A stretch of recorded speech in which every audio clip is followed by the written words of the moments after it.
Ibihe byiza nshuti bakunzi ba Dev Stories, nongeye kubasuhuza. Njye wumva Ernest Kwizera inkuru buri munsi nk'ibisanzwe. Kuri uyu mwanya ndagarutse. Garukanye n'inkuru nziza cyane.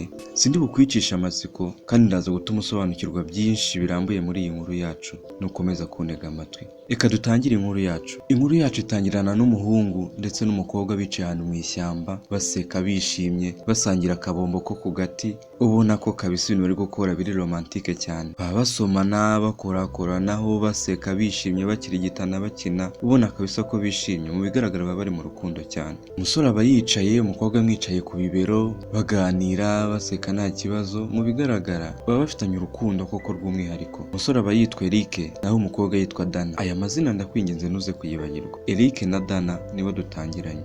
Ku rundi ruhande rw'inkuru yacu hari abasore babiri bicaye ahantu ku nzira, ahantu mu twatsi turi hafi y'umuhanda nyabagendwa. Baba bari kunywa inzoga n'amatabi, ubona bari mu mico mibi, bari kwiyandarika. Ibi twese tuzi nk'uburara cyangwa uburumbu. Aba ni Jack na Kizo. Aba baba ari abasinzi kabuhariwe kuko baba banywa inzoga n'amatabi barabigize umwuga, kandi baracyari urubyiruko mu by'ukuri. Ubwo Kizo ahita atangira ikiganiro ati man, mfite icyana ngiye kujya nipevera muri iyi minsi cyo mu ngagari kabisa. Kandi bro, ndabizi nawe iki cyana nyigoretse wagwamo kabisa. Ariko man, yenda kubwiye ngo gahunda mfite uyu mwaka ntabwo isanzwe kabisa. Mugenzi we Jacques nawe ahita amwikiriza ati ngaho aka kanya se bro, Sheila uramuretse uhise utangira gufata ngo ikindi cyana nta n'ukwezi kumwe byibuze umaranye na Sheila man. Ibyo ni ibiki koko? Aba basore rwose barantangaje, njye numva numiwe cyane. Ubwo nuko Kizo ahita akomeza ati 1 month? Ubwo se twaba tukiri gukora ibiki? Njye n'umukobwa tumaranye ukwezi kose tuvuga ngo turi mu rukundo. Jama, kanguka man, ukwezi kose man. Niko bro, ntabwo uzi ko gahunda ari hit and run. Man, uranangaje cyane kabisa Jack. Ubwo basore barakomeje baraganira biratinda. Hagati aho ariko mu ishyamba bo twasize bakina ku rukundo, biragaragara ko babishimanye bakagera kure. Nawe urabyumva ibyavuye mu gusangira akabombo mu ishyamba, bashashakaye sharupe cyangwa se akitero k'umukobwa bakicayeho ari bonyine mu ishyamba, ntacyo bikanga. Ubwo nyuma y'uko basoje ibyo bakoraga aho ngaho mu ishyamba, umukobwa abaza umusore ati nizere ko noneho wishimye cyane, sibyo baby? Umusore nawe akamwikiriza ati umva Dana, ndagukunda cyane urabizi, ariko ubu nibwo ngukunze kurushaho pe, kuko mbashije kugera ku ibanga ryawe. Dana nawe akamusubiza ati shu, nizere ko ari uko bizahora, tuzakundane cyane kandi bigere kure, urukundo rwacu ntirugire umupaka. Kuko nari naragerageje kwirinda cyane ndetse no kwifata bihagije kugira ngo ndebe ko nakomeza kuba umwari. None rero ndakwifunguriye, mbabarire ntuzanyange cyangwa ngo nererane. Ibyo shu, unyemerere rwose urukundo rwacu ruzakure kandi rugere kure cyane, rurenga urukundo rwa Jacques na Rosa cyangwa rube rwiza kururusha, sibyo sheri? Kandi unyumve nukuri, nari maze ubuzima bwanjye bwose narifashe, naranze kugira umusore wese nifungurira uwo ari we wese, ariko kubera ko wambwiye ngo nitutabikora ubuzima bwawe burahangirikira, nemeye gutanga igitambo cy'ubuzima bwanjye ku bwawe, ntuzambabaze pe, sibyo sheri? Ibyizi ndahiro byo ndumva bidasanzwe cyangwa aya masezerano. Ese aya masezerano aracyabaho cyangwa se aracyashoboka? Nuko ubwo umusore Eric arasubiza umukobwa Dana ati Dana, ndagukunda kandi sinakure kuko urabizi sindi twa dusore tw'amafuti tujarajara mu bakobwa ngo tutagira gahunda cyangwa se icyerekezo. Baby, shira umutima hamwe, sibyo Dana mwiza? Ndagukunda bizu. Iby'iyi couple byo ndabona ari hatari kabisa, ndabona bidasanzwe n'ukuri. Inkuru yacu ikomereza ku rundi ruhande rwa gatatu. Sindi bugucange cyangwa se ngo n'umwe utabasha gusobanukirwa. Ndabizi mu kanya gato uraza gusobanukirwa no kumeza kugendana nanjye. Aha ni mu cyumba cy'amasengesho, bari gusenga cyane kabisa, ubona ko bari hafi n'Imana cyangwa se bari kumwe n'Imana mu byo bakora. Ni abakobwa beza n'abasore beza bakunda Imana ndetse no gukunda gusenga. Reka mbe ngutarukije gato, tuvuye aho tugaruke kuri ba basore bacu bari basindiye ku nzira, badafite icyerekezo cy'ubuzima ndetse n'ibyiringiro byo kubaho. Kuko sinumva ukuntu umuntu yakwicara akanywa inzoga n'amatabi ameze nk'uwiyahura afite icyerekezo cy'ubuzima. Aba babaswe n'ibiyobyabwenge baba bakiri aho ngaho ku nzira bahasindiye, batangiye gusakuza bavuga ibintu byinshi bidafututse, bavugisha umuhisi n'umugenzi wese uciyeho bamubwira ibyo bishakiye. Ubona ko kabisa bamaze guta ubwenge. Umbwire nawe, urabona ko kuri iyi si bitoroshye, bamwe mu nzu y'Imana, abandi mu nzoga n'itabi, abandi mu buyobe, kandi bose bakabaho. Ariko se ninde ubaho ubuzima bwiza? Nyandikira muri comment umbwire wowe uko ubyumva. ninde ubaho ubuzima bwiza kuri iyi si? Ese ni umuntu uba mu nzu y'Imana wihariye gusenga? Ese ni umuntu uba mu buyobe nk'ubwo bwose Eric na Dana barimo mu ishyamba? Ese ni uwibera mu biyobyabwenge, inzoga n'amatabi nka Jack na Kizo? Umwanya ni uwawe ngo ukomeze umbwire uko nawe ubyumva. Njye ndatekereza ko ubayeho neza cyangwa se uwabaho neza ni umuntu waba ukunda Imana, ubasha gukiranuka ku Mana, ukora ibikorwa byiza, kuko we ntekereza ko ababayeho afite ibyiringiro by'ejo hazaza ko hahari kandi ari heza. Wowe urabyumva gute? Reka dukomeze n'inkuru yacu, uraza kumbwira uko ubyumva muri comment. Dana na Eric bakiri kuganira mu ishyamba, nuko fone ya Eric ihita isona, akareba umuhamagaye, yarangiza akegera hirya gato akitaba telefone. Amara kwitaba telefone ntagire ikintu na kimwe avuga, agahita agaruka kureba Dana aho yari amusize ahagaze, ariko agaruka mu maso atishimye, ubona ko asa n'ubabajwe n'ibyo yakiriye kuri telefone. Dana ati shu, bigenze gute ko mbona witabye fone ugahinduka? Niki bakubwiye ko mbona mu maso utishimye? Eric ati sheri, reka tugende tuve hano, ngize appointment inunguye, buriya sinjya nkunda ibintu nge bya hutihuti cyangwa se bitagira gahunda, ngo ku kazi baranshaka, havutse ikibazo kandi ninjye muntu wenyine wabasha kugikemura. Nyemerera tuve hano tugende, ndeke gutinda bitaza kuba n'ibibazo birebire, kandi umbabarira ukuntu mba mise ngutwara hutihuti, twari twibereye mu bihe byiza mukunzi mwiza. Tuvuye aho tugaruke ku bari kunywa amayoga n'amatabi, ubona ko badafite icyerekezo. Bakiri aho ngaho hacaho abakobwa babiri bambaye neza, bafite Bibiliya cyangwa se Bible, bavuye gusenga. Ni babiri mu bari muri cya cyumba cy'amasengesho twavuze haruguru, bihaye Imana cyangwa se mu bahisemo gukurikira inzira yo gusenga. Nuko Jacques akibakubita amaso ahita abahagarika avuga ati abakobwa ni beza pe muri beza di. Nuko Kizo nawe ati wowe wa ruguru uri mwiza cyane pe, namba yanjye ni 0794222223, uzampamagare twimenyanire niba ntacyo bigutwaye. Nuko Kizo akomeza agira ati bizumwa, aba basore ni abasazi cyane. Ese ibi bikorwa ni bwoko ki mu rubyiruko? Ese hari urubyiruko rukibayeho guke cyangwa se ruriho rudafite icyizere cy'ubuzima, rukora ubusazi nk'ubu ku muhanda? Ubwo abakobwa barakomeje baragenda baseka bumiwe, batangariye ibyo bari kubona kuri uyu muhanda. Aba ni bagenzi babo bakabaye bari mu nzu y'Imana bafatanya gusenga cyangwa kuvuga ijambo ry'Imana, kuvuga ubutumwa bwiza, ariko batangajwe no kubona bagenzi babo ku muhanda mu mayoga n'amatabi basaze ku nzira.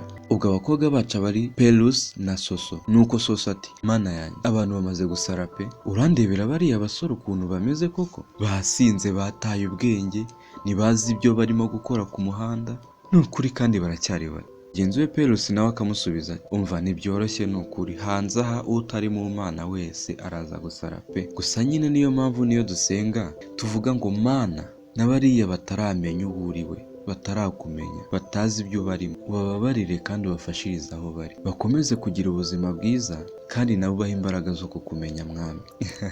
Ukuntu ari beza se sha, njye biranambabaje cyane Soso. Nuko Soso nawe ati ha Peru, nari nanze kubivuga ngo utanyita umusazi, nawe wabibonye koko Peru? Hajya namba yuriya ngo ni kangahe, ni ubusazi, ariko sinzi impamvu nyine iyo namba isi inguma mu mutwe da. Umuntu ahura n'abantu atazi inshuro ye ya mbere akabitwaraho kuriya koko. Hajya ngo ni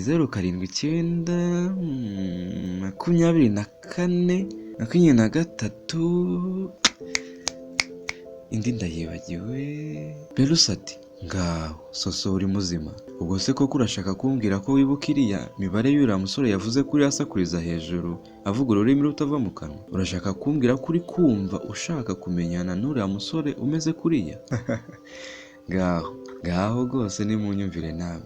Aba nabo se ko narinzi ko ari bazima bari mu Mana, ni gute batangiye gushamadukira abasore b'abasinzi b'abanywatabi n'inzoga ku muhanda bameze nk'abasazi? Ariko ntawamenya da. Nuko ubwo Soso nawe ati ahubwo Peru, ndi kumva nasubira inyuma nkamubwira agasubiramo buriya busazi, ariko nzamusengera nawe ahinduke, abashe kumenya Imana, ave muri biriya bintu bitari bizima. Ubu se abakobwa babonye ibirara ku muhanda binywa inzoga n'amatabi bashimishijwe n'ubusazi bikora, bo ni shyashya. Aha, reka twikomereze inkuru yacu, turaba twumva amaherezo. Nuko mu nzira Eric na Dana bagenda bava mu ishyamba aho bari bicaye, urabona ko bishimye, baragenda baganira bafatanye mu kiganza, baseka nta kibazo. Mu by'ukuri ubona ko bano bombi bafitanye urukundo rufatika, ruri seriye, rudafite imikino cyangwa kuzuyaza muri bo. Ubwo Dana ahita abwira sheri we ati baby ngaho rero singutinze, reka nkureke urugendo ujye mu kazi, ufate akamoto wihute, nazakwiharira bikarangira ku kazi, bibaye nabi bikaba byateza ikibazo, sibyo shu? Ubwo Eric nawe ahita amusubiza ati nibyo sheri. Eric agahita afata akamoto akagenda mu kazi, Dana nawe agahita ataha afata inzira imujyana mu rugo. Mu rugo kwa Soso aba arimo koza ibyombo cyangwa se amasahane n'ibindi bikoresho byose byo mu rugo biba byakoreshejwe. Ibyo byose akabikora ari kwiririmbira akaririmba. Ni umwana wo mu rusengero, umwana ukunda Imana, ukora imirimo yiwe yose agomba gukora kandi akayikora neza. Soso aba ari koza ibyombo aririmba akaririmbo ko mu rusengero kavuga gati ya soko y'amaraso yawe ninjiyemo nozwi ibyaha, ndagushimaye suku bwayo narababariwe, akiri muri ibyo hari umuntu uhita ukomanga. Soso ati ni karibu, injira ntabwo hakinze. Uwakomanga agahita yinjira, kumbe ni Dana uba utashye. Ureba agahita yirukanka akamuhobera cyane, ubona ko amwishimiye. Agahita amubaza uti ese ubwo iyo umbwira kuri buze we wari kuba iki? Dana ati umva ndakwiyamye nta mwanya nari mfite. Surprise se barayivuga kandi na mama ntabyo azi pe. Bisa nkaho Dana na Soso baba bavukana ari abavandimwe. Nuko Dana yahise ajya mu nzu na Soso barajyana bagenda baganira. Tugaruke ku basore bacu Jack na Kizo. Jack na Kizo murabibuka nibo abasore babaswe n'ibiyobyabwenge. Ninza kubavuga gutya nibwo uri bubashe kubumva neza. Ni abasore bahora mu mayoga n'amatabi iminsi yabo yose y'ubuzima bwabo. Aha baba bamaze gutaha bageze mu rugo bari muri ghetto, bicaye batangiye kuganira. Bari kumwe mu nzu, ni inzu y'icyumba na salo itagize icyo itwaye. Muri salo haba harunze amacupa y'ubwoko bwose y'inzoga z'amoko yose zanyowe zashizemo. Ubwo Jack ahita aterura ikiganiro ati man bro ndabona ngiye kuza tukabana rero, ibintu byo kuba mu kigo kabisa ndabirambiwe. Guhora nsimbuka ikigo naje kureba nsubiyeyo baramfashe agafuka ka sima, senyenge, korotire, man ibyo bihano kabisa ndabirambiwe tu. Ndumva nshaka kuza tukabana kandi unyemerere n'umakanire mana yanjye. Kumbe wa musore Jack aba ari n'umunyeshuri. Nuko ubwo Fizo amwamaganira kure akamubwira ati reka reka wapi bro turamaniga urabizi tu, ariko ngiye urabizi nkunda kwibana, ntabwo kuna kabisa ko mbana n'undi muntu mu nzu urabizi. Ubwo se ngiye nizanira icyana nawe uhari wumva byagenda gute? Wapi kabisa, oya shaka ubundi buryo umbwira unganirizamo, ariko man oya ibyo byo bubiretse. Jack ati waretse kundaburiza man, tuzabana nuzana n'icyo cyana nanjye nzaba mari. None se ari umugore uzaba ushatse? Waretse koko kundaburiza uramakana tutaranagerageza ngo turebe ko bizanga koko? Nyine turamaniga nk'uko bivuze, ariko kamemu ntabwo wankora ibyo bintu man. Ese uretse nkaza nkibera hano niga, ahubwo mvuye hano nkareka ibyo kuba mu kigo byagutwara iki man? Fasha kabisa bro. Nuko ubwo bakomeza kuganira bikarangira Fizo yemereye Jack ko yaza bakabana muri iyo nzu cyangwa se muri iyo ghetto. Nyuma y'iminsi mike ibyo byose biri kuba cyangwa ibyo byose bibaye, Fizo yaje kongera guhura na Soso. Yahuye na Soso ahantu ku muhanda wa kaburimbo. Soso ava muri repetition ku rusengero, undi nawe yambuka ajya gushaka agacupa ko kwinywera. Nuko ubwo Soso yabonye Fizo yibuka umusore bigeze guhura aha hantu ku nzira bavuye gusenga. Abasore basinze babaye nk'abasazi ku nzira, akavuga ibintu byinshi mu byo yavuze arimo na namba yiwe. Soso aramwibuka cyane rwose nkaho byaraye bibaye. Nibyo koko Soso niyibeshye yigeze guhura na Fizo wa munsi bavuye gusenga. Jack na Fizo basindiye ku muhanda. Nuko Soso ati hey mwiriwe neza, naba nkuzira cyangwa mwibeshye? Fizo nawe ati sinzi niba unzi, njya amaso ndabona araya pe.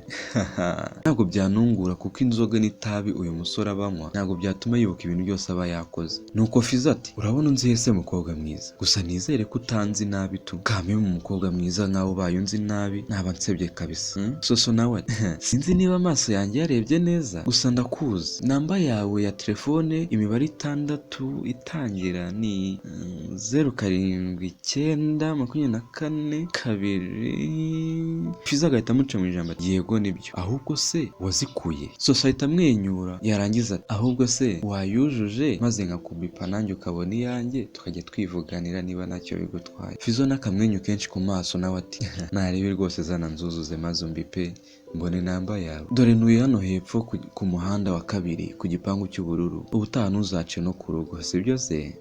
Yesu, Fizo ko ari umusazi we. Fizo ahise arangira Soso n'ahantu atuye rwose, amuha n'ikaze mu rugo ku nshuro yiwe ya mbere bahuye, noneho ari muzima. Uyu musore ari gupanga iki? Uyu musore ashatse kugaragaza, aha, reka dukomeze inkuru yacu.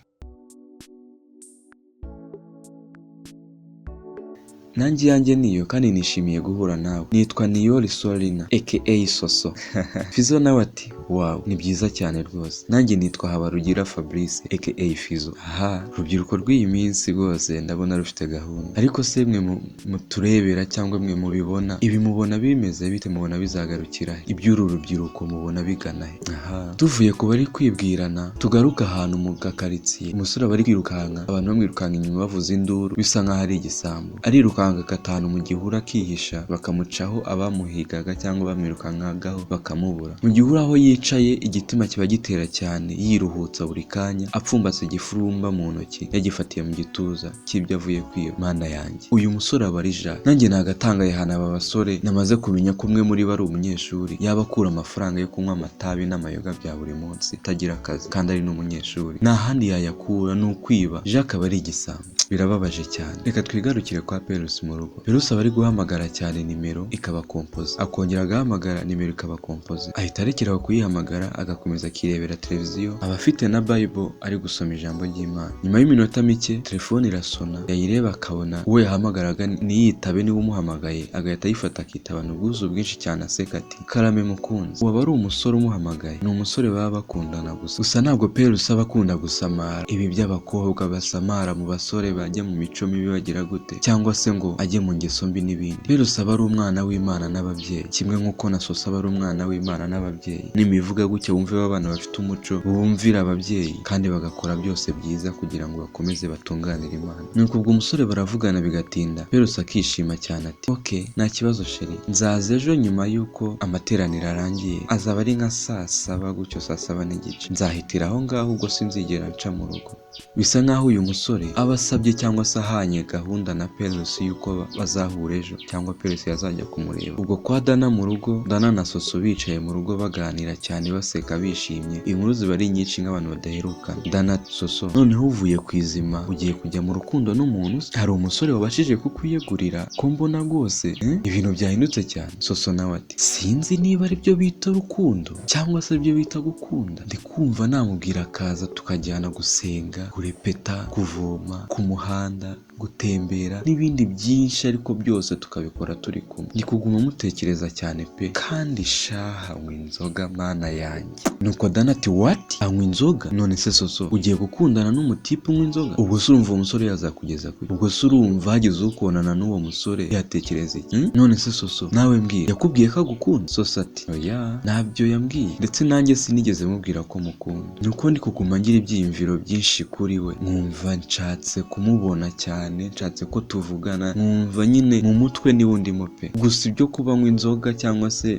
afite imico mibi simbyitayeho, kubera ko nzi Imana nsenga, nzamusengera kandi azahinduka. Niba koko turi n'abamenyana tuzamenyana yarahindutse ayino. Aha, iby'uyu mukobwa n'urukundo rwe semaye bizaherera, ndabyita urukundo rwe kuko ibi byiyumvira afite atangiye no kugaragaza hanze akabibwira n'abari hafi ye. Twese turabizi ko ibyo twita urukundo. Reka dukomeze na Dana. Dana ati shuwa uzahindura umunywanzo ubwo muhindura umudiyakoni wo mu rusengero? Soso yamara amaji yakunze umuntu pe, ese azamuhindura koko cyangwa umunywanzoga azahindura umwana wayo? Reka turebe aho bigana. Twigarukire ku cyumweru nyuma ya saa 6 amateraniro arangiye, Perusi asohoka atarwiyambitse agahita ajya ku muhanda hari bufatiremo. Ubwo ahita afata telefone agahamagara, telefone igasona. Wi sheri, turasoje gusenga rero ngiye kugera ku muhanda, muhe umumotari muvugane umurangira hanzana. Ubwo umusore nawe aramusubiza yego nta kibazo peri wanjye, ubwo urambwira nugera kuri motari murangire. Perusi akiri aho mushuti we Soso ahita ahinguka. Peru nari nkubuze pe, nari ngiye guhangayika, nari ngiye kwibaza ukuntu ngiye guterera uriya musozi ngatambika kiriya gihanda cyose ngira nyine ndi gutaha. Nari ngiye kurakazwa n'ukuntu ngiye kwitambikana n'ukuri kiriya gihanda cyose. Perusi ati uransekeje disi, none se n'ubundi ugira ngo tugiye kujyana njye nawe? Wapi pe, hari umushuti wanjye ngiye kureba. Soso nawe ati uwo mushuti wawe ugiye kureba wenyine ameze gute? We ko abashuti bawe bose mbazi ninde? Perusi ati we ntabwo umuzi kuko ni mushya mu buzima bwanjye. yanjye. Tugiye kumarana hafi amezi 2 ariko nibwo bwa mbere ngiye kumusura ahantu ubundi twajyaga duhurira online gusa. Ubwo Soso nawe ati ego lata ni wa mutipe umaze iminsi agusaza. Ninde mwaraye muvugana? Ni umutipe. Ninde waje kugutora ku ishuri? Ni umuntu. Ninde ukugira bize muri iyi minsi? Ni umuntu. None yewe we birangiye ugiye kujya kumureba iwe? Ese kubera iki wanze kumunyereka we? Ese ubwo waretse tukajyana nkajya kumureba? Rero usabye amaganira kuri ati oya Soso ntabwo twajyana kandi namubwiye ko ngiye kumureba njyenyine. Ahubwo sheri reka ngende natinze undi mwana wowe tuzajyana ubutaha sibyo? Ubwo Perusi ahita agenda agafata akamoto akagenda. Soso nawe asigara arakaye ababajwe n'ukuntu umushuti we amusize gutyo akagenda amwinya amakuru kandi agiye kwitambikana. Umuhanda munini baba bajya gusenga baturutse ahantu kure, haba hateye ubunebwe cyangwa se hateye irungu kuba umuntu yaca muri iyo nzira wenyine izuba ringana gutyo. Ubwo Soso nawe agiye kumva yumva telefone irasomye, arebye abona ni Fizo uba umuhamagaye. Fizo uramwibuka wa mutipe bahuye akibwira Fizo na Jacques Fabrice. Ndi kugerageza kukwibutsa Fizo. Nuko ubwo agiye kwitaba telefone hahita haturuka umuntu inyuma agahita amufata amayunguyungu akamukirigita bagaseka. Abari mu mugenzi we basengana uje kumureba ngo bataha. Ubwo birangira atitabye iyo telefone ya Fizo agakomeza agatambikana n'uwo musore bakagenda baganira. Fizo muri ghetto ari kumwe na Jacques baganira. Fizo Jack hari akana keza gato gateye neza gafite umubiri unyerera gafite baby face. Uva bro ndakurahiye Soso ni mwiza pe. Ikintu gitangaje nuko anzi ngewe namuzi ariko mwihore umunsi azatinyuka kwinjira muri iyi mbehe yanjye nzatuma tumenyana bigiye ku kandi azabona ko atanyibeshyeho kabisa. Mana yanjye uyu musore ni umusazi ku rwego rukabije pe. Nge ndumva mbirakariyemo kubwo kumva ibigambo Fizo atangiye kuvuga ku mwana wacu Soso. Biratangaje kuba aba basore nta mupaka bafite mu bikorwa byabo. Ndababaye no kuba nabasha kugira inama Soso ngo yirinde kandi ahungire kure aba basore. Kandi ubu wabona hari ba Soso benshi bari kumva iyi nkuru mwamaze guhura na ba Fizo cyangwa se muri hafi cyangwa mugiye guhura na Fizo. Inama nabagira ni uko ubuzima bwawe ni wowe wo gutuma buba bwiza ariko kandi ni nawe wo kuburimbura. Ufite uburenganzira bwo kuvuga oya ku buzima bwawe ukinjiza icyiza mu buzima bwawe cyangwa se ukinjiza ikibi mu buzima bwawe. Reka twikomereze inkuru yacu karagaciyemo. Nuko ubwo Jacques nawe ego ko bro umwana uruta abandi bose wahuye nawe ninde? Hajya ngo ni Soso. Ndumva nshatse kumenya uwo mukobwa pe. Ubwo Fizo nawe ushatse kugira ute? Ushatse kumumenya? Bro nyine ushatse gupfa tu kuko ku cyana cyanjye ndica n'amagini arapfura bizi bro. Fizo akomeza agira cyakoza nuko gitamfasha kuri telefone ngo nkumvishe ijwi ryiwe tuvugane wiyumvira byibuza n'ukuntu kivuga. Aramvugisha ngiye nkumva mvuye mu byanjye vuba cyane ndaza kumenya ibyari gusa ariko never mind bro. Hajya ngo Karine na Kelly baragira hano ryari ngo umuntu atangire kwitamo ko numva nuzuye bya hatari. Tugarutse ku rundi ruhande dusize abo basore n'ibyabo. Perusi abageze aho yajyaga nuko yishyura moto yarangiza agafata telefone agahamagara. Hello eri nahageze cya gipangu wambwiraga niho mpagaze. Umusore ati hagume nze ngufata. Nuko Perusi agiye kubona abona umusore araje akinguye igipangu. Agiye kubona abona igipangu kirafungutse. Umusore arasohoka araza barahoberana cyane ubona ko bishimye. Aba ari uwo mukunzi we yaraje aje kureba. Kumbe umusore Perusi bari kwishimana bari guhoberana ubona ko baziranye bigiye kure ndetse uwo Perusi ari gufata nk'inshuti yikomeye ngo bamaze amezi 2 bamenyanye ni Eric. Eric twe tuzi nka boyfriend cyangwa se umukunzi wa Dana ni inshuti ya Perusi bamaze amezi 2 bamenyanye. Mana yanjye nyamara twe dusanzwe tuzi neza ko Eric na Dana bagiranye indahiro ikomeye umunsi bari mu ishyamba. Umunsi Dana yifunguriye Eric akamuha ubuzima bwe niko nabivuga akamwifungurira ngo aramukunda cyane. Ese ko mbona nta muntu wo kwizerwa cyangwa wo kwizera kuri iyi si ugihari ko? Eric twari tuzi ngo ni umusore mwiza ufite amafaranga ufite akazi witonda kundana na Dana gusa kandi akaba afite zirana akomeye na Dana. Niwe uri kwitwara gutya? Ese ubu bushuti ni bwoko ki? Ese hari ubushuti bukibaho muri rusange? Aha nge ndabona kujya mu rukundo n'umuntu bisaba kujya umuntu abanza akitekerezaho akareba niba koko yiteguye cyangwa yiyemeje kubana n'umubabaro uba mu rukundo. Ese wowe ubibona gute? Reka dukomeze inkuru yacu. Nuko ubwo baragiye Eric aha karibu Perusi. Bageze mu nzu Eric ati ni karibu kandi ibihe byose urisanga hano ni iwanjye kaba ni iwawe rwose igihe ubishakiye nta kibazo wajya uza kundeba. nyagasani abasore barakimara kabisa. Ubwo Eric ahita yegera Pelos akamukuramo inkweto, aba yambaye inkweto ndende zimwita high heels, azimukuramo akazishyira ku ruhande, akazana amazi ashyushye n'agatambaro akamukandira ibirenge, ubona ko amwishimiye kandi yiteguye gukora byinshi bigiye kure abikorera Pelos. Ntekereza ko ibingibi Eric abikorera Pelos kubera ko ari umukobwa winjiye mu nzu ye cyangwa winjiye muri ghetto, mu nzu y'umusore bwa mbere, umusore wibana uba mu nzu nziza ahantu heza. Uyu musore ndamwita Playboy nuze kuntunga urutoki kubera ko nyuma yuko numvise isezerano rye na Dana akaba ahindukiye mwumva ibyo ari kubwira Pelos, uyu musore ntabwo ari serious. Ubwo kandi Dana bari guhamagara sheri we Eric, igasoni ikikuraho ikabura uyitaba, akomeza kugerageza kuyihamagara, telefone ikagisoni ikikuraho ikabura uyitaba. Ubwo Dana ahita akomeza akirebera filime muri televiziyo muri salo iwabo. Ubwo Soso agahita ahagera bakaganira, baraganira cyane bigatinda. Mu nyuma mama wiwe ahita ahagera. Mama Dana ati Dana byagenze bite ko ukiri hano? Ubundi ko nzi ko uhora wagiye wagira ngo imbwa zakurigase mu karenge. Byagenze bite ko ukiri hano mwana wanjye? Habaye iki n'iki cyabaye? Ibyo uyu mubyeyi nawe ubanza atari shyashya. Nuko Dana oya uyu munsi nta hantu ndi bujye, aho nari kujya ndi guhamagara ntibikunda. Ubwo nta kundi nanjye nari nkeneye kuruhuka, reka niryamire nduhuke, mbamaze igihe kinini ngenda. Kandi ikindi mama, bujya mva hano ngiye mu kazi mu biraka cyangwa se kwigana n'inshuti zanjye, sinjya mva hano na gahunda nzima ngiyeho mama. Muri ghetto kwa Fizo hahiye, bari kunywa amayoga n'amatabi, ni abakobwa n'abahungu bakiri bato 18, 22, 20, babyina baseka ubona ko bishimiye ubuyobe barimo bwose ntacyo bikanga. Karagaciyemo bigarukiye nanone kwa Eric, Pelos na Eric baganira baseka. Eric ati sheri ngenda akazi, ujya uzi ko niyo ndi mu rugo iwacu nta wundi muntu wegera inkono, ninjye ubatekera pe. Niyo mpamvu rwose nashaka kugutunguza aya mafunguro meza ameze gutya. Pelos ati shuwa ni ukuri wantunguye pe sheri, urarenze mugani wawe. Useri reka nahe burije, dore nageze hano saa 7:30 none ibaye saa 10 ya singusuye. Eric ati yego sheri nta kibazo kandi ndishimye cyane kuba waje, byatumye ngukunda kurushaho, ariko reka nizere ko next time uzarara sibyo sheri?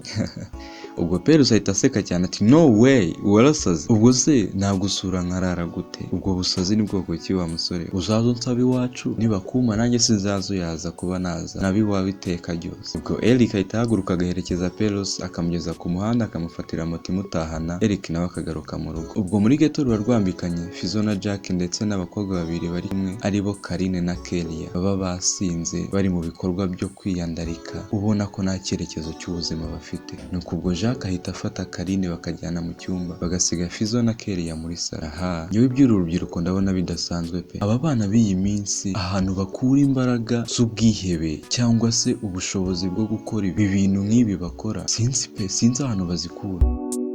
Mu myaka yacu twagiraga indangagaciro ndetse na kirazira, ukamenya ngo iki kirazira kandi kiraziririzwa koko, ariko koko hari kera. Ubanza bubu nta na kimwe kikizira kuri we. Sinzi amaherezo, reka twikomereze inkuru yacu, nawe uraza kujya umbwira uko ubyumva muri comment. Ntibibagirwe gukanda kuri buto ya subscribe, buto ya like, kuri comment umpe igitekerezo cyangwa umbwira uko ubyumva. Ese iyi nkuru urumva izarangira gute? Ese uyu musore utangiye gukina abakobwa babiri Dana na Pelos kandi impande zombi azinganyisha, ibyo bizarangira bite? Ese uyu Jack na Fizo cyangwa Fabrice babana muri ghetto ariko bari mu buyobe, bo bizarangira gute? Igitekerezo cyawe ni inyamibwa kandi ndagushimira ko ukomeje kunega amatwi muri kano kanya. Twigarukire kuri Eric mu nzu avuye guherekeza Pelos, ahita afata telefone yiwe akabona Dana yamubuze cyane. Eric kuri telefone yego Dana umeze gute? Mbonye wambuze cyane. Dana yego nakubuze, niwe wambwiye ko uyu munsi utari bukorera, ko nakubuze cyane, byagenze gute? Eric nawe ati sheri wambuze nari nasinziriye, ahubwo ikosa nakoze nuko nibagiwe kuryama nyikuye muri silence, nasinziriye muri silence mbo sinigeze nyumva isona. Wiriwe neza se mukobwa mwiza? Mana yanjye Eric koko ni Playboy. Babajwe n'uyu mwana w'umukobwa Dana, ariko kandi na Pelos arambabaje kuko bari gushira ubuzima bwabo mu kaga no mu kangaratete inyuma y'umusore ubabeshya urukundo rudahari n'amasezerano adahari kandi adashira. Ese ubu Eric akunda nde bya nyabyo hagati ya Pelos na Dana? Ubu se koko bose ababeshya urukundo nta n'umwe akundamo? Kandi wabona hari abasore benshi nka Eric bakibaho Suhuje ba Player Boy mwese aho muri mukomeze kugubwa neza.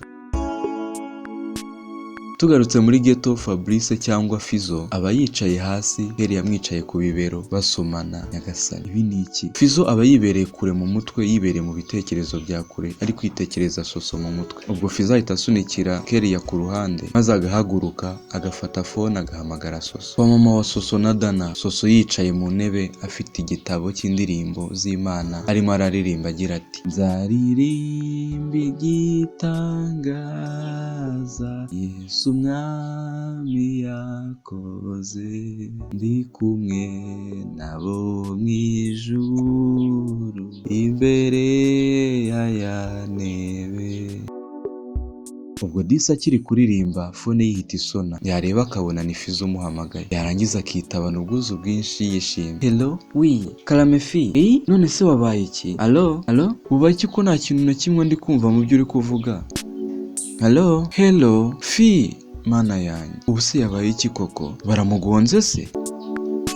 Ubwo Disi Soso ahita ahangayika, agakomeza gucishamo nimero ya Fizo ikayicamo, ariko ikabura umuntu yitaba. Ese Fizo abaye iki? Bukeye bwaho Soso ajya ku ishuri nk'ibisanzwe, aba ari umunyeshuri murabyibuka, ariko si urota amasaha yo gutaha ageze, agataha yirukanka, ahitira mu cyumba agafata telefone yiwe ahantu aba yayisize ku kameza, agahita ahamagara Fabrice. Hello, mwiriwe? Wow, fi, umeze ute? Ubwo Fabrice aramusubiza ati: meze neza nta kibazo. Wowe se umeze gute? Soso ati: meze gute se nyine? Wowe uri umwana mubi cyane, uzi ukuntu ejo hashize waneye ubwoba? Ese ubwo wabikoreye iki we? Fizo nawe ati: ngo naguteye ubwoba? Naguteye ubwoba gute se Soso? Ejo twaravuganye cyangwa twarahuye? Utambwira ko wabonye ibyambayeho Soso? Ubwo Soso ati: ntabwo wibuka ko wamamagaye rutava mu kanwa, utabasha kuvuga neza, ukavuga ibintu nabyumva, warangiza ukakupa, naho nongeye kuguhamagarira ukanga kongera kunyitaba? Ni ibiki se wari uvuze ngo naba narabonye ibyakubayeho? Tugaruke kuri Perus, nawe ahari ari kuvugira kuri telefone avugana na Eric. Baganiriye byatinze, ubona baseka rwose nta kibazo. Eric ni wa Player Boy wacu, muramwibuka cyane. Ikiganiro kiba cyashyushye, Eric ari kubwira Perus ukuntu asigaye amukunda cyane muri iyi minsi. Nuko maze ubwo Dana ahita ahamagariramo bakivugana na Perus. Nuko igitaraganya Eric ati: baby sorry gato, nitabe boss aramamagaye, turaza gusubira. Ubwo ahita kupa igitaraganya akitaba Dana. Nyagasani, mbega umusore. Ubwo ahita yitaba Dana agira ati: Karame Dana mukobwa mwiza, umeze neza? Usanze boss yarakuntwaye da? Amakuru se? Dana ati: nabaretse di, tugomba kujya tugusangira tukakugabana, akamenya ko nyuma y'akazi kawe hari n'abandi uba ufite kwitaho cyangwa uba ufite mu nshingano. Eric nawe ati: nibyo rwose agomba kubimenya. Ubwo Fabrice na Soso nabo ikiganiro kiba cyashyushye cyarimbanyije. Nuko Soso ati: fi, ko numva ibyo bintu bitashoboka, kubera ko iyo minsi yose mba ndi kujya ku ishuri, ntabwo byashoboka pe.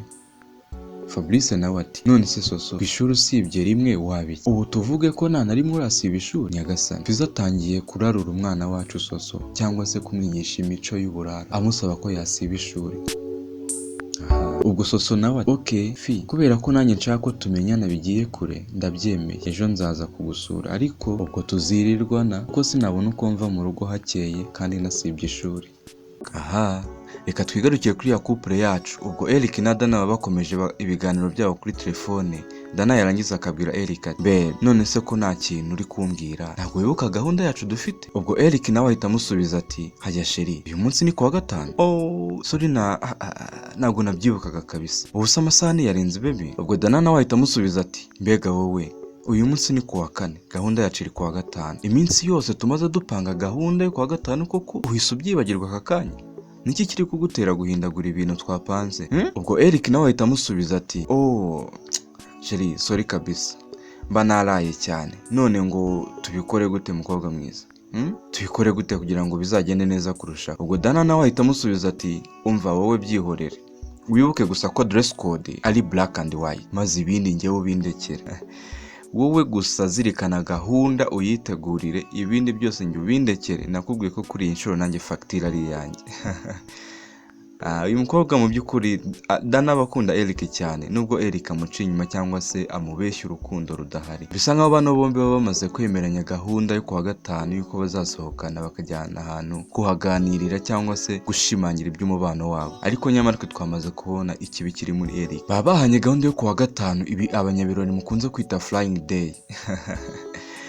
Ubwo reka duhita twigarukira muri ghetto yacu kwa Fabrice akanyamuneza bari kose ari kwisetsa cyane bidashira, arangije abwira Jack ati man bro finally mbigezeho kabisa, kakana birangiye ejo kazansura wallahi. Noneho man umva ko bagira ngo iki kabisa. Ubwo Jack nawe ahita amusubiza ati akahe kana se kandi man kugira utwana twinshi nawe wanyobeye, ahubwo njye nibaza niba mu twana twose tugusura cyangwa mu twana twose mubonana hatarimo n'utwawe wibyariye pe, kuko mba mbona uri umusore udasanzwe kabisa. Ubwo Fiza cyumva ibyo ahita amukankamira cyane n'umujinya mwinshi ati n'undi munsi bro, n'undi munsi ntuzongeye kumenyera gutyo kabisa, ibyo nkora njye ndabizi, nzi n'impamvu mbikora man.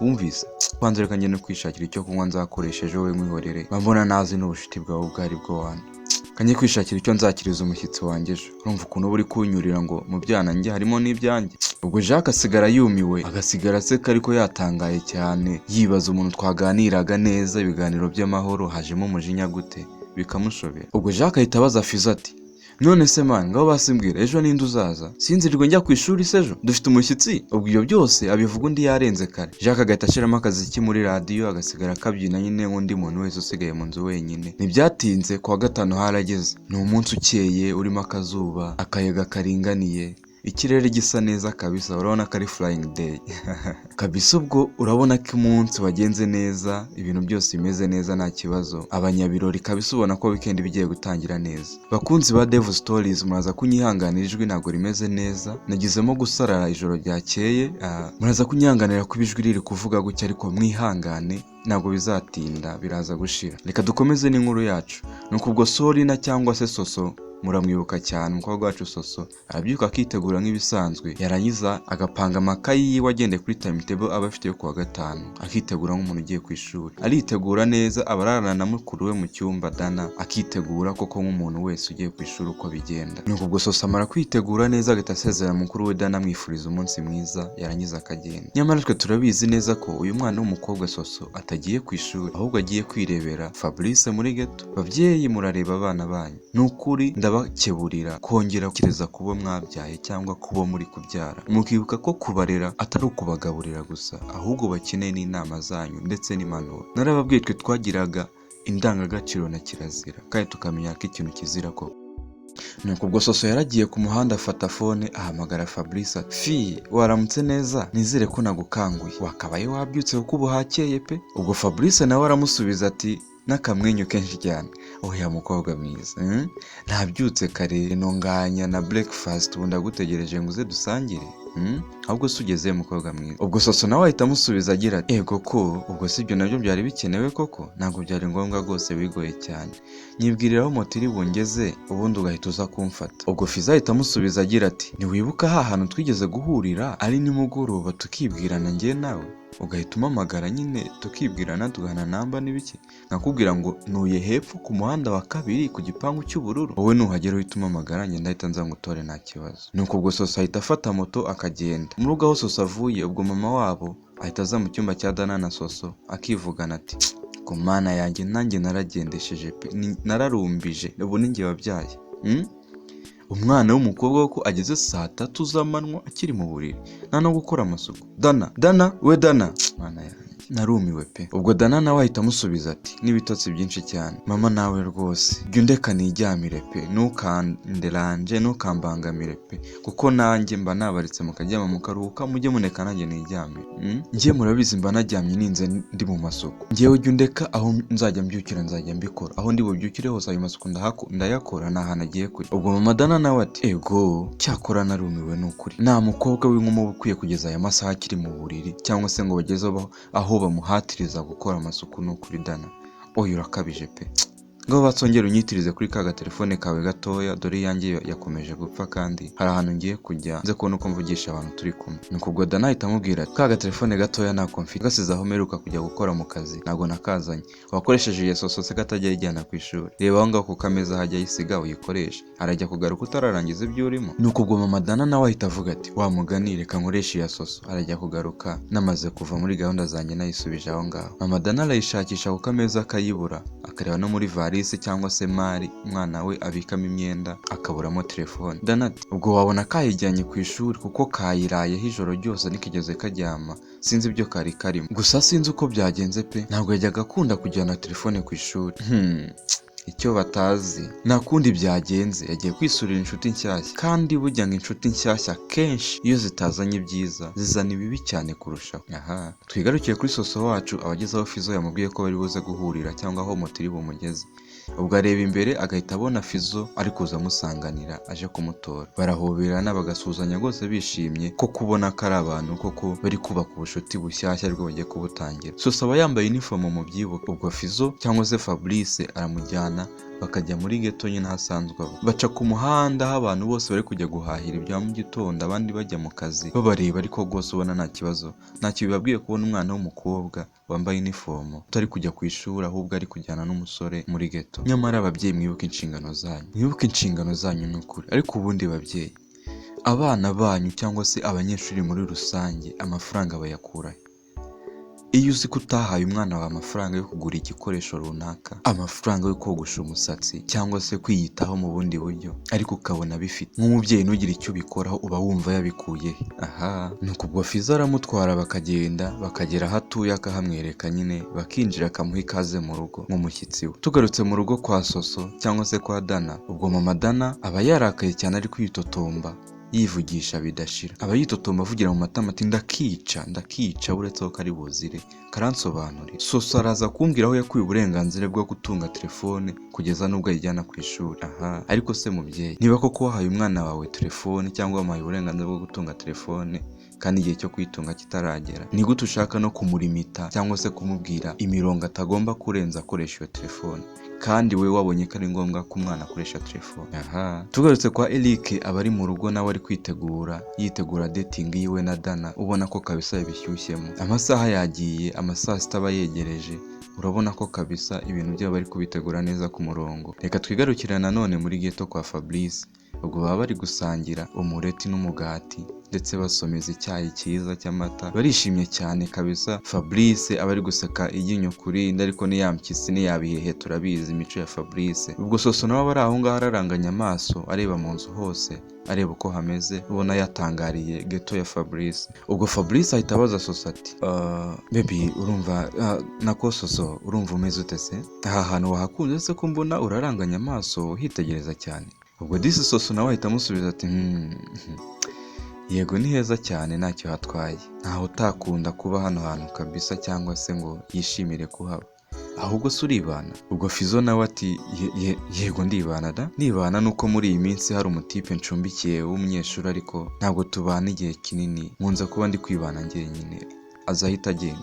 Kubera iki se wari ubimbajije mukobwa mwiza?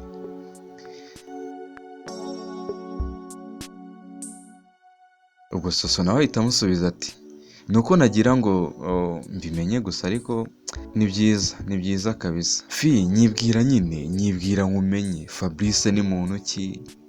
Ukunda ibiki? Ese wajya kukugira inshuti yahera kuki? Nyine nyibwira nkumenye, nicyo cyanzanye hano uyu munsi. Iby'aba bana ni ukuri njye mbona byaranshobeye, nta nubwo bisanzwe mu by'ukuri.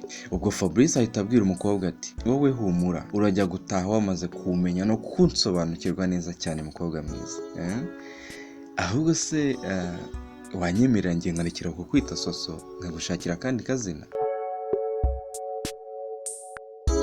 Tugarutse gatoya kuri ibyo bintu byo kukwibwira, yewe kabisa kugira ngo mwibwire mu magambo byafata nk'iminsi itatu nyikwibwira, kandi nabwo ntubashe kunsobanukirwa neza. Ariko ninkwibwira mu bikorwa ntabwo ndi burenze amasaha ane yonyine uba umaze kunsobanukirwa mukobwa mwiza. We humura kabisa.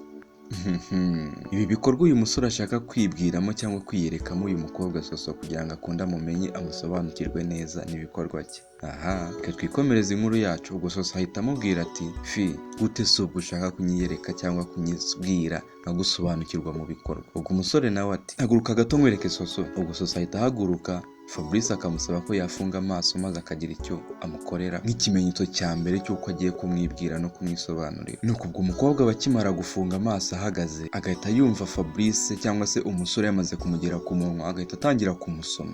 Nyagasani, ubwo Soso aba yumiwe ari gutitira cyane, agahita asunikira Fabrice ku ruhande n'umujinya mwinshi. Ubwo Fabrice cyangwa se Fizo nawe agahita avuga ati iki se baby, njye ndabikora wowe nyemerera mwibwire hanyuma mwiyereke, kandi ndabizi ko uraza kubikunda ndetse uraza no kunshimira mu nyuma. Ubwo Soso ahita atangira kugira ubwoba bwinshi akamubwira ati fi bite ni ibiki uri gukora? Njyewe nta hantu na hamwe nzi ibi bintu, ibi ni ibiki unsobanurira?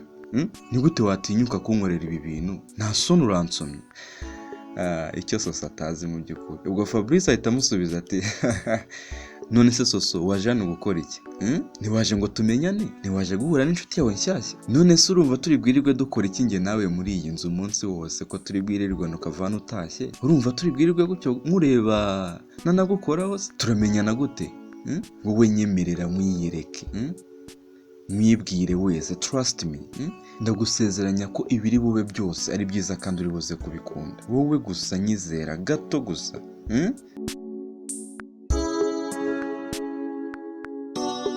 Ntabwo uri kunyumva neza koko? Nyemerera ufunga amaso ngira utuntu nikorera Soso.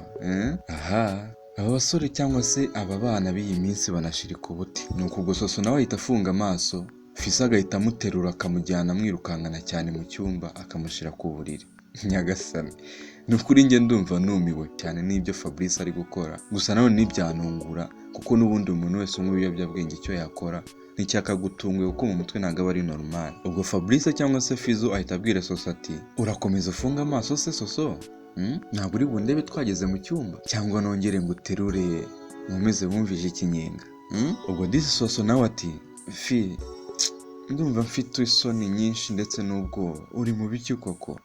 Wa musore buri muntu ki? Njye numva unangaje cyane n'ukuri, nta nubwo nshoboye no kukureba n'ukuri. Aha, unyumvire nawe iby'uyu mwana w'umukobwa. Twari tuzi ngo aritonda, ni umwana wo mu rusengero, mvuga ngo ni umwana w'Imana n'ababyeyi, kumbe baba baramaze kwangirika kera mu mutwe. Nawe se aravuga ngo afite isoni cyangwa se ubwoba bwo kureba umusore wamugejeje mu buriri, aho kuvuga ngo ahaguruka atahe, aragumya araryamye mu buriri afunze amaso ngo ntashoboye kumureba. Aha, njye ndumiwe n'ukuri. Ubwo Fizo ahita yikuramo imyenda yarangiza agakurura ishuka agasanga Soso mu buriri akiyorosa.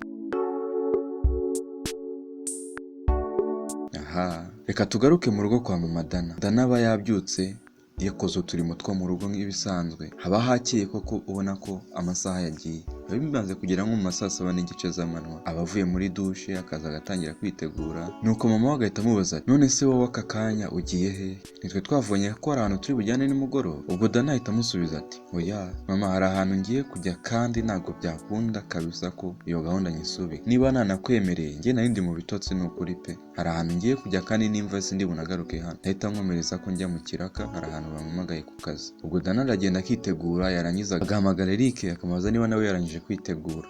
Nuko ubwo Eric baravugana nawe akamubwira ko yasoje kwitegura ndetse ari hafi kugera aho bavuganye ko bari buhurire. Nuko Dana nawe atamubwira uti humura nanjye ndaje uko nari nsoje. Dana na Eric barahuye baragenda bajya kuganirira ahantu bahisemo heza cyane kuri hoteli.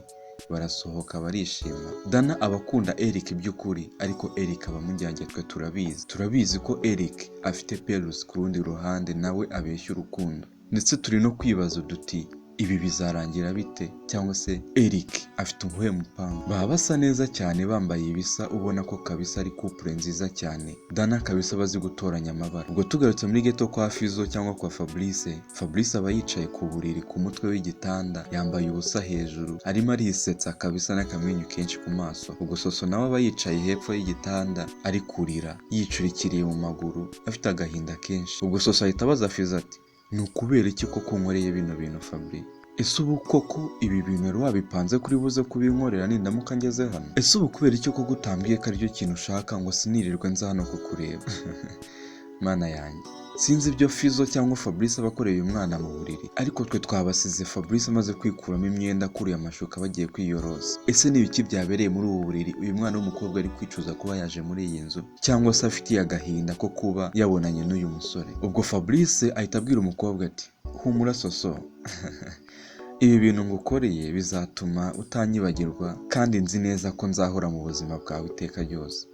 Iki nicyo kintu gikomeye cyane kibaye mu buzima bwawe nabibonye, ndetse ni n'igihango tugiranye nyagasani. Ubwo Fabrice akomeza agira ati kandi Soso byari ukugutinyura, ubutaha ntabwo uzafunga amaso ngo utinye kuba wandeba. Ndabizi neza ubutaha twembi tuzaba twishimye kandi twishimiye ibyo turi gukora. Gusa sinkubeshye nagukunze cyane pe. Ntabwo narenze ko abakobwa beza nkayo bakibaho. Nyagasani, iby'uru rubyiruko rw'iyi minsi ntabwo byoroshye ni ukuri. Nkunda kubivuga ndetse n'ubu nkabivuga nkahora mbisubiramo, ariko ntabwo byoroshye pe. Uribaza nawe ibibaye kuri uyu mwana w'umukobwa muri iyi nzu yinjiyemo azi ko ari ibisanzwe cyangwa ari imikino, ariko akaba hatakarije ubuzima bwe, cyangwa uyu musore akaba abashije kumwangiriza ubuzima gutyo gusa byoroshye. Ubwo umugoroba warageze Soso arataha nk'uvuye ku ishuri rwose, ataha nkaho nta n'icyabaye, nyamara avuye kwiyandarika cyangwa se mu burumbo uko wabyita kose. Ubwo mama wa Soso akimukubita amaso ageze mu rugo, yari yazigamye inkoni nziza cyane yo kumukubita. Yahise afata umwana atangira gukubita atita ku gahinda umwana atahanye, cyane ko atarabajije n'umwana ibyo avuyemo cyangwa aho avuye. Yatangiye akubita umwana amukubita cyane ati kubera icyo usigaye ujyana telefone ku ishuri? Niki cyatuma ujyana telefone ku ishuri Soso? Ubu ko kugeze nawe uzajya ujya kurumbira ku ishuri mu matelefone hejuru y'uko so yakwemereye ngo ujye utunga telefone nta kibazo? Nyagasani, nyamara uyu mubyeyi ari gukubita umwana cyane, we amuziza telefone, ariko naza agahinda umwana yikoreye ku mutima, ndetse uyu mubyeyi ntafite n'ubushobozi bwo kureba kure ngo abone ko umwana koko afite ikibazo abe yabasha no kukibona. Ubwo mama Dana yahise yaka Soso telefone ndetse amubuza n'ubundi burenganzira bwe bwose kuri telefone. Aravuga ati nta n'ahantu na hamwe uzongera kujya ndetse atari njye uguhaye uruhushya rwo kugenda. Ngo kandi uyu mubyeyi azi ngo ahanye uyu mwana pe, azi ngo aramuhanye rwose, ikibi cyamurumbyaga kimukuriyeho, ariko disi ntabwo azi ikibazo umwana afite ku mutima, igikomere yikoreye yatewe n'umusore Fizo. Nuko ubwo iminsi yari isunitse ubuzima burakomeza. Disi Soso byaramunaniye kwibagirwa Fizo pe. Fizo yahoze mu mutwe wa Soso iminsi myinshi. Soso agira atira telefone ahamagara Fabrice amusaba ko bakongera bagahura, aramubwira ati ndagushaka, hari ikintu ngushakiye. Nuko ubwo barahura bakaganira. Fabrice akabaza Soso ati none se mukobwa mwiza, nyuma y'igihe kinini wariburishije niki cyaba gitumye umpamagara ngo twongere guhura? Ubwo Soso ahita atangira ati Fabri nari ngukumbuye ni ukuri pe, wabivuze ukuri, kukwibagirwa byarananiye no kukwikuramo byarananiye, ibyo wankoreye n'ibisanzwe pe. Njye nari ngarutse ngo twongere twigiranire ibihe byiza kuko n'ubundi nta heza hisi. Ubu ni se umuntu ahomba iki muri ubu buzima? Nyagasani, nyumvire nawe uyu mwana w'umukobwa aba yamaze kwangirika cyane mu mutwe, aba atangiye kujya no kwirebera abasore muri ghetto cyangwa kwirebera umusore muri ghetto kugira ngo bagira ibyo bakora. Ubwo Soso akomeza kwijandika muri iyo mico mibi, iminsi ikaba myinshi bigatinda. Kwa Eric mu rugo, ubwo Dana aba yasuye Eric bakiri mu cyumba bakina, baseka, bakirigitana, baba bafite udukino twabo bakunda gukina, bakishima cyane koko nk'abantu bari mu rukundo. Nuko ubwo bakiri muri ibyo Perus ahita hahinguka, mana yanjye. Perus aje kureba umukunzi we Eric mu rugo atamuteguje. Ese ibi biracura iki? Biraba ibyuya pe. Imana ifashe Perus ntiyigera abonana na Dana. Perus araza atigeze abwira Eric ko aje kumusura, yarangiza akegera imbere agakomanga, ariko urugi rugahita rukinguka bisa nkaho hatari hakinzeho ku muryango. Ahita ahamagara Eric agira ati hello babe.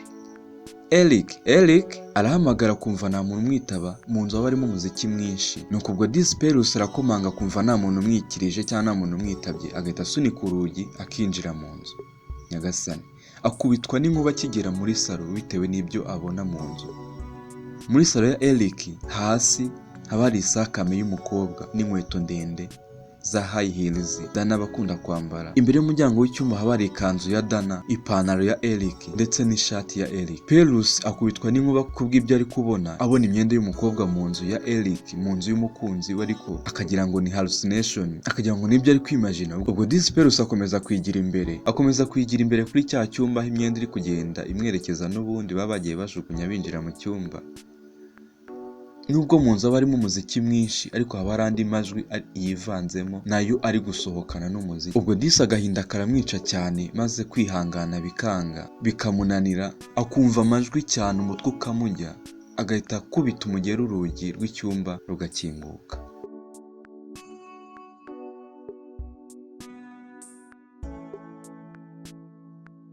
Mana yanjye, ubwo Perusi amarira aba yabaye menshi cyane byamurenze ibyo ari kubona, ari kwibaza niba ari kurota cyangwa se ari ibya nyabyo. Ari kwibaza niba Eric umusore bakundanye, umusore wamwijeje urukundo, umusore yifunguriye we ubwe akamwiha n'ubuzima bwe azi ngo ni umusore w'ubuzima bwe, ngo ni umusore w'inzozi ze, ngo umugabo we w'ahazaza. Ari kwibaza niba koko ari we abonye mu buriri n'undi mukobwa bishimanye rwose nk'aho basanganywe, nk'aho ari ibintu bisanzwe barimo. Mu gihe Perusi ari kwibaza ibyo byose mu mutwe abareba asakuza avuza induru, Dana nawe ari kuvuza induru abaza Eric ibyo ari kubona niba ari byo, amubaza ati uyu ninde uduhagaze hejuru, ese yibeshya inzu yajemo cyangwa ni ibyanya byo muraziranye? Nawe urabyumva Dana urukundo yakundaga Eric, kwibona n'undi mukobwa uri kuvuga ati Eric wanjye uri mu biki, ni igikomere gikomeye cyane. Ubwo Eric waba yabuze icyo avuga, yambaye ubusa ahagaze hirya mu nguni yipfukishijeho agashuka, byamurenze nawe ibyo ari kubona ari kwibaza, noneho arabona isi ye mwikaragiyeho, ijoro rimuguyeho. Mana yanjye, aka ni agahinda gakabije pe, gakomeye cyane. Ubwo disi Dana ahita atangira gukubitagura Eric cyane, amukubita inshyi amubaza ibyo ari kubona niba ari byo, amubwira ati Eric nsubiza, nkeneye ibisubizo by'ibibazo ufite hano. Uyu ninde, muraziranye, ni muntu ki, ibi ni ibiki ndi kubona? Eric nsubiza, ese Eric koko uyu mukobwa muraziranye? Mana yanjye. Ubwo disi Dana aba afite agahinda kenshi, ariko na Perusi nuko nawe afite agahinda kenshi ahagaze aho ngaho. Ubwo Perusi nawe ahita yataka Eric agatangira agakubitagura, nubwo Dana nawe agahita ahindukira na Perusi akaba ari we akubitagura. Bararwana bagateza akavuyo kenshi bapfa umusore, buri wese ati wantwariye umugabo, buri wese asakuza ati wantwariye umugabo. Mana yanjye, izi ntambara z'abakobwa babiri bari gupfa umusore zirakizwa n'iki? Ese ko bavuga ngo gukunda ni byiza, ariko kandi bikaba byiza kurushaho iyo ukunda ugukunda, bigenda bite iyo ukunze umuntu utagukunda cyangwa se ukubeshya urukundo agukina? Dore nibyo Dana na Perusi bahuye nabyo muri aka kanya, kandi nawe uzahura nabyo mu rukundo nutagira gushishoza cyangwa se kwitonda ngo ugende gake, ubanze wige ko uwo mugiye kubana cyangwa se kujyana mu rukundo. Ubwo disi Perusi atangira kurwana no kureba ko yakwirukanka akava aho ngaho amahoro, agakiza amagara ye kuko ababona ubuzima bumucanze. Eric nawe arwana no gufata Dana ngo arekeraho gukubita Perusi, arekeraho guteza akavuyo, kuko induru iba yabaye induru, abaturage bose bahuruye, abatuye hafi aho bose bashungereye. Hashize iminsi ibyo byose bibaye, Perusi disi ahita ahindura ikigo yigagaho akajya kwibera ahantu kure, akiga aba mu kigo, akava muri karitsiye ibyo byose byabereyemo, agatangira ubuzima bushya, ndetse akareba ko yakwiyibagiza Eric.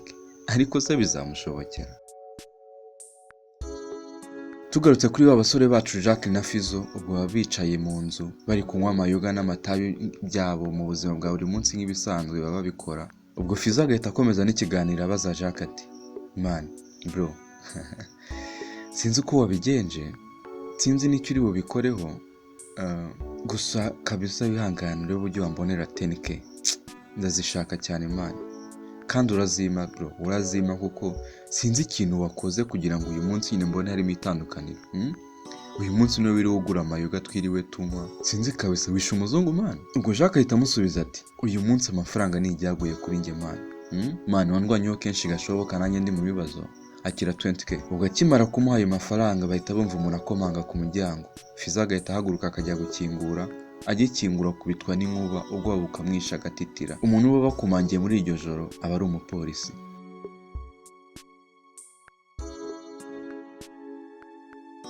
Nuko ubwo ahita ashaka kwirukanka, ariko akabona nta hantu ari bubanyure, yajya gusubira mu nzu ngakubiteho urugi bakarufata, bagahita bamusuhuza bati bite sha, kutubona ugashaka kwirukanka ni amahoro, ni ukubera icyo utubonye ugashaka gukingaho ngo wirukanke, ni wowe Kayihura Jacques? Ubwo disi Fabrice ahita yiruhutsa cyane, agasubiza umutima mu gitereka ati oya fan, ntabwo ndi Jacques ari mu nzu. Abo bapolisi nabo bakingura cyane urangaza iyo nzu sha, maze ubwira iyo nyana y'imbwa ngo ni Jacques isohoke, dore ko yigize inkozi y'ibibi, karitsiye yose yarayiyogoje, yibabana amagare y'ibibiki. Iri ni ryo herezo ryanyu sha, kingura iyo nzu y'ibibi nkwere, iyo nkozi y'ibibi iri hehe? Icyo batazi ko uwo basize aho ku muryango, uwo bari bafashe bwa mbere ari yo nkozi y'ibibi ya mbere, yamaze abana b'abandi bangiza, yamaze abana b'abakobwa ibicira ubuzima. Nuko ubwo Jacques baramusohora mu nzu bakamujyana hanze, bakamubaza bati igare ririhe Jacques? Igare wibye riri hehe? Jacques rwose yabaciye amazi, ibyo yabyirengagije n'ubusinzi bwinshi, ati ibyo mumbaza simbiza afande, timunkoresha icyo mushaka ariko igare yo ntajya mfite. Nuko ubwo Jacques bahita bamujyana batyo. Nari nabiketse rwose, nari ngatangaye rwose ahantu Jacques yakura amafaranga nyuma y'uko twe twabonye ko ari umujura, ari n'umunyeshuri kwiga byananiye kubera ibiyobyabwenge. Nari ngatangaye ahandi hantu rwose yakura amafaranga bigezaho. Abasore nk'aba iki nicyo baba bakwiye ko byibuza inzego zibishinzwe zabitaho zikabagarura muri sosiyete ari bazima, kuko baba baramaze kwangirika cyane. Nuko ubwo Fizzo nawe ahita apanga kwimuka muri iyo nzu igitaraganya nyuma y'uko abonye polisi zitangiye kuhanuganuga. Ntabwo aba yitaye kuri mugenzi we ujyanwe, nawe aba yifite ibindi bibazo byo ashaka kwitaho. Ubwo Fabrice ahita abona ko ingoma zahinduye imirishyo, agapanga kwimuka muri iyo karitsiye igitaraganya, ndetse agapanga n'ibintu kugira ngo aze kuzinduka agenda. Twigarukire kwa Dana mu rugo, cyangwa se kwa mama Dana mu rugo. Dana na Soso baba bicaye bari kuganira, rwose ikiganiro cyaryoshye, basetse bishimye. Soso aba ataragira uburenganzira n'ubundi bwo kongera gukoresha telefone, aba akiri umwana mutoya w'imyaka 17. Nuko ubwo Soso ahita abwira Dana ati Dana, ngaho noneho pe, umva wagiye umbuza byinshi nkabireka nukuri, niza telefone yawe hano nkwereke umusore turi gukundana muri iyi minsi, kandi ndabizi uraza kumwishimira. Ubwo mukuru we Dana ahita amuhereza telefone, undi nawe akajya kuri Facebook agasacinga iryo zina ry'uwo musore, agakurura ifoto neza y'umusore ashaka kwereka mukuru we, akamumwereka. Uwo musore aba yitwa Peter. Nuko Dana akavuza induru ati Peter, mana yanjye we Soso, ndavuze ngo uhita uhagarika umubano wawe na Peter aka kanya. Wowe niyingegera ngo murajya mu rukundo, ariko se Soso wabuze iki kugira ngo uhure n'abasore bazima? Ese undi wakwitonza urihutishwa n'iki igihe kizagera nawe ukajya mu rukundo n'abasore bazima batari izi ngegera z'inyana zimbwa ngo zikubeshye urukundo? Ubwo ko wabuze undi musore muzima mwakundana, mana yanjye. Ubwo Soso nawe ati ariko se wowe wabaye gute? Ko twaganiraga neza ubaye iki aka kanya? Ubwa mbere nakweretse Fizzo umwamaganira kure, umunkuraho ndakwihorera. Wamunkuyeho birakunda pe, none nkweretse Peter nawe ngo ningegera ngo ntacyo yangezaho, ngo nimbwa ngo nimureke. Dana, ahaho rwose niyo wazana izindi mbaraga zidasanzwe ntago Peter wamunkuraho pe, nyagasani. Biraba ibyuya pe.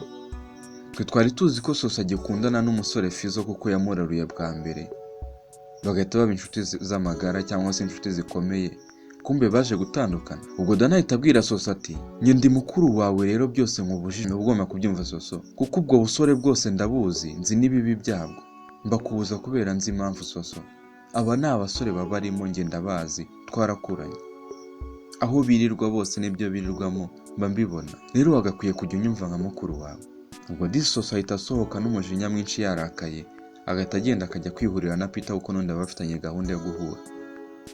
Nuko ubwo aragenda agasuhuza Peter bakaganira, iby'urukundo rwabo bigatinda. Baba bakundana pe, baba bafitanye amarangamutima agiye kure.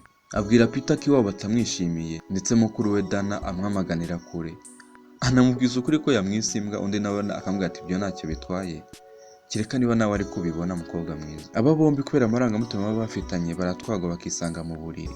Iyo nshuro imwe yonyine Peter na Soso baba baryamaniyeho ihindura ubuzima bwabo iteka ryose. Peter bakiri mutoya nawe ubwiwe ari umunyeshuri ufite imyaka 20 y'amavuko. Soso nawe afite imyaka 18. Ngira ngo nubihuza neza uraza gusanga aba bombi bakiri abana batoya.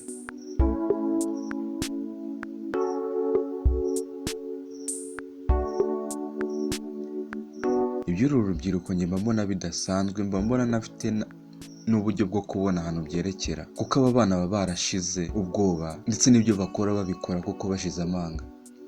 Iminsi irisunika, nyuma y'iminsi mike Soso agahita atwita inda ya Peter, nyagasani. N'ubundi nta kundi biba bigomba kugenda pe, nta handi byaganaga, ndetse n'iyo bitaba nyina ari kumva nengushywe bitewe n'uburyo uyu mwana w'umukobwa yagiyemo, cyangwa se bitewe n'uburyo yiyandaritsemo. N'ubundi herezo riba rigomba kuba iri ngiri, ubuzima bwangiritse. Nuko ubwo iwabo wa Soso barabyanga cyane, ndetse kubyakira bikabananira. Bamwamaganira kure, bakamwirukana, bakamubwira ngo nasanga umusore wamuteye iyo nda bagende babane. ubwo Soso nawe kandi kwiheba ndetse no kutabasha kwakira ibimubayeho, ibyo byose abikora nko kwiyahura, nawe akagenda agasanga Peter bakabana, bakora urugo rwabo rutoya rwose, bumva ko ari urugo ruzabanezeza, batekereza ko ari urugo rurimo byose, ariko baba bibeshya, ni abana. Inyumvire nawe generasiyo y'iki gihe, aho umwana w'imyaka 17, 18 n'umusore w'imyaka 20 babana bagakora urugo rwose bakumva nta kibazo kibirimo. Unyumvire nawe.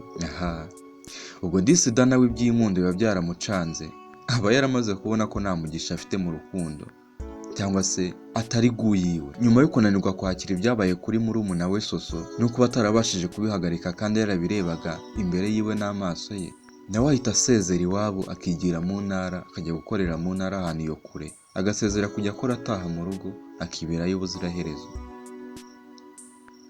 Abayo nta musore akunda, Eric ibyo aba yaramukoreye cyangwa se Eric biba byaramuhaye isomo rikomeye mu buzima. Nk'abantu mwe hari byinshi bitubabaza mu rukundo, ariko usanga ahanini ari twe tubyizanira cyangwa twe tubyikururira. Nawe se ubonye umuntu rimwe uhise umukunda, ejo mwongeye guhura uhise umwifungurira mu buzima bwawe bwose, ku nshuro ya 3 muhuye muhise mupanga kubana, muhise mubana. Urambwiza ukuri koko ko uwo muntu muziranye bihagije? Upanze kubana n'umuntu muhuye inshuro imwe, ngo ibindi uzabimenya mwaramaze kubana, icyo ushaka ni urugo. Ariko se nurugeramo uzarwitwaramo gute? Nuzi imico ye, nuzi inkomoko ye, nuzi ingeso ze, just tubane, ibindi byose nzaba mbyitaho nitumara kubana.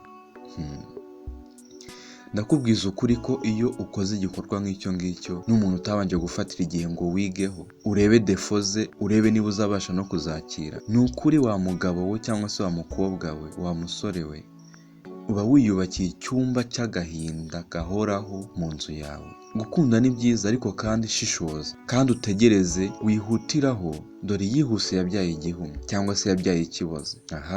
Nuko reka dusoze inkuru yacu. Soso yaje kubyara we na Peter barabana, babana mu rugo rwabo rutoya rwose, ubona rutagize icyo rutwaye, ni urugo rw'abana. Babanye muri duke twabo bafite, barera uwo mwana wabo. Dana nawe abakiri single, yibera aho ngaho mu ntara, yibereye mu kazi adakeneye kuzagaruka muri quartier yakuriyemo. Ubwo Fizo nawe yaje gufungwa azira viole cyangwa se azira guhohotera umwana utujuje imyaka, amufata ku ngufu.